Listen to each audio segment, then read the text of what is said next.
I've always loved to build, not with bricks or stones though, but with vision and with belief, with the quiet certainty that what's imagined can be made real.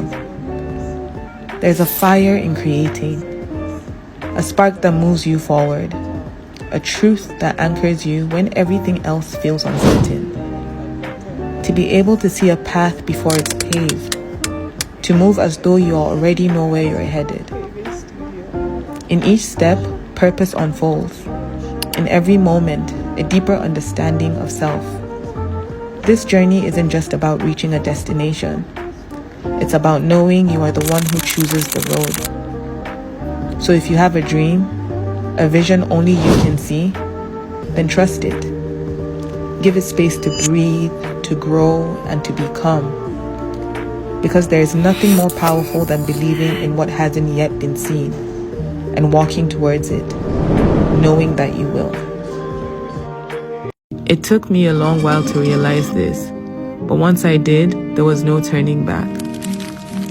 In order to build anything worthwhile, you have to show up bravely. You have to have an immense belief in your vision, in your ability to create your dream life. Shut off all the noise and laser in. I go cut my coat oversized this year.